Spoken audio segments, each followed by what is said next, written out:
খুব অল্প সময়ের মধ্যে যদি তোমরা একটা এইরকম সুন্দর ডিজাইন করতে চাও তাহলে কিন্তু ভিডিওটা স্কিপ না করে পুরোটা দেখে যারা যারা এখনো কিন্তু আমার চ্যানেলটাকে সাবস্ক্রাইব করোনি অবশ্যই কিন্তু ঝটপট গিয়ে চ্যানেলটাকে সাবস্ক্রাইব করে দিয়ে অল নোটিফিকেশন অন করে দাও, যাতে আমার ভিডিও সবার আগে তোমাদের কাছে পৌঁছে যায়।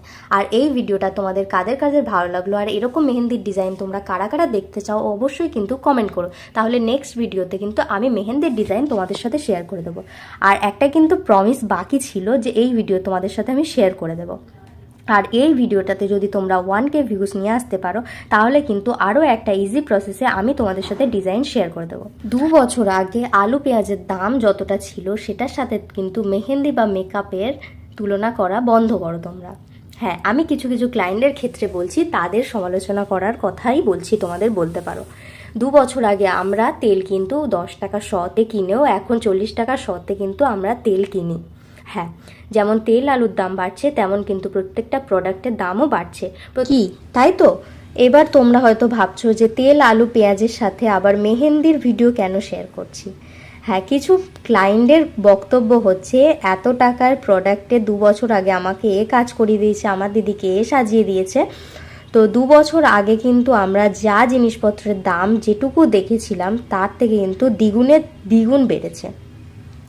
তো সেটার সাথে তুলনা করে কোনো লাভ নেই। তো আমি এই জন্যই তোমাদের সাথে এই ভিডিওটা শেয়ার করছি। তো কিছু মানুষের বক্তব্য হচ্ছে 200 টাকায় মেহেন্দির ডিজাইন করা যায়, ব্রাইডাল মেহেন্দির ডিজাইন 1000 টাকায় ব্রাইডাল মেকআপ করা যায়। হ্যাঁ, আমি সেটাতে না বলাতে তার প্রচুর প্রবলেম হয়, সেটা নিয়ে পাড়ার লোক সারার লোক সবাইকে জানানো হয়ে গেছে।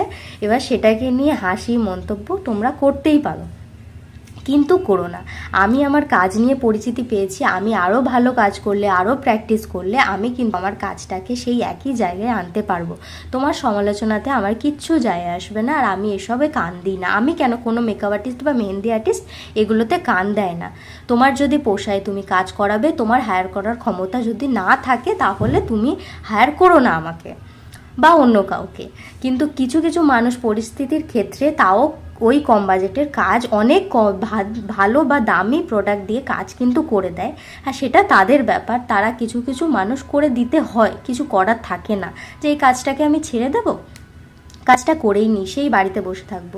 কিন্তু আমার ক্ষেত্রে এত বছর ধরে কম বাজেটে কাজ করে করে এসে আর ভালো লাগে না যে এত টাকা ইনভেস্ট করে এই ফিল্ডে এত টাকা ইনভেস্ট করে এই কাজটার কোনো দামই পাচ্ছি না। তো সেই জায়গাতে আমি বাড়িতে বসে থাকবো, রেস্ট নেব, কিন্তু আমি এই কাজটা আর করবো না এত কম বাজেটে। তো সেটা কিন্তু আমার অন্যায় নয়। তো তোমাদের